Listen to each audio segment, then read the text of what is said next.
नक्श, प्लीज यहाँ तमाशा मत करो, छोड़ो उसे। हाथ किस पे उठाया तूने? अपनी औकात भूल गया क्या?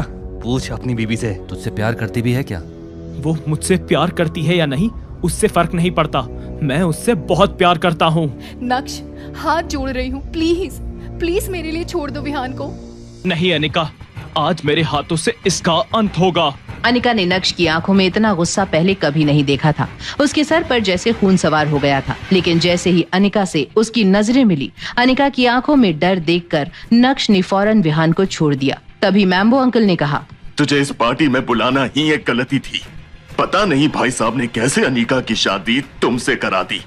तुझे तो यहाँ से लात मार के निकालना चाहिए। सही कहा, बिल्कुल वैसे ही मैम्बो अंकल जैसे भानुशाली ग्रुप के ऑफिस से आपको निकाला गया था। अच्छा, तो तुझे वहाँ के बारे में भी पता है? नक्श बहुत सह लिया तुझे, अब और नहीं। सॉरी मैम्बो अंकल, नक्श का वो मतलब नहीं था। रहने दो अनिका, कोई एक्सप्लेनेशन देने की जरूरत नहीं है। तुम्हारे ये मैम्बो अंकल पैसे के पीछे पागल हैं।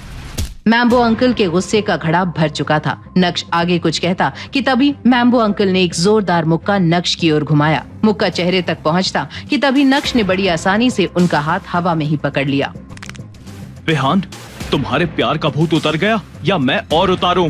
ये सब क्या बदतमीजी है नक्श, गेस्ट को डरा धमका कर भगा रहे हो। माफ कीजिएगा दादी जी, पर इन सब की जिम्मेदार आप भी हैं। ये जानते हुए कि अनिका मेरी पत्नी है, आपने विहान या मैम्बो अंकल को रोकने की कोशिश तक नहीं की, उल्टा स्टेज पर खड़ी होकर तमाशा देख रही थी। नक्श के गुस्से से पूरे पार्टी हॉल में सन्नाटा पसर गया था। मैम्बो अंकल भी पीछे हट गए थे।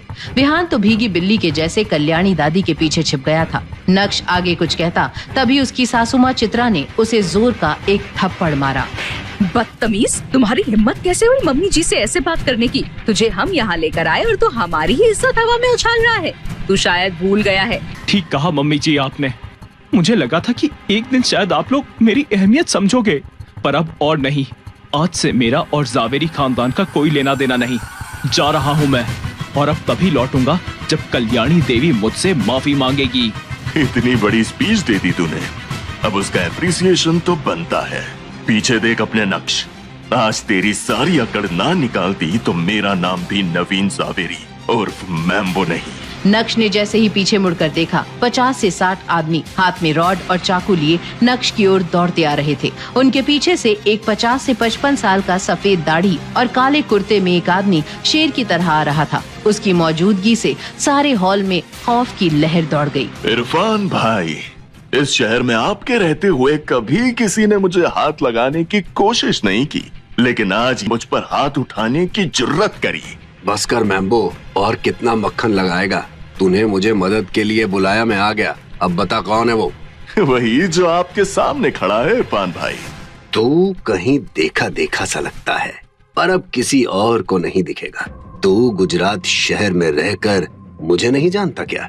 हाँ, तुझे भी जानता हूँ और समझ सकता हूँ। ये तू नहीं, तेरी जवानी का खून उबाल मार रहा है। अब आपकी डायलॉग बाजी खत्म हो गई हो तो आगे क्या करना है वो बता दीजिए प्लीज। मुझे आप लोग के सामने बीन बजाने के अलावा और भी काम है। नक्श इससे आगे कुछ बोलता, उसके पहले इरफान भाई का चाकू नक्श की गर्दन पर आ गया और वहाँ खड़े इरफान भाई के आदमी सिर्फ उनके इशारे का इंतजार कर रहे थे। ये सब देख रही अनिका और चित्रा सहम गई थी, और वहीं मैम्बो अंकल की खुशी बढ़ती ही जा रही थी। क्या नक्श का ये एटीट्यूड डाल देगा उसकी जान को खतरे में?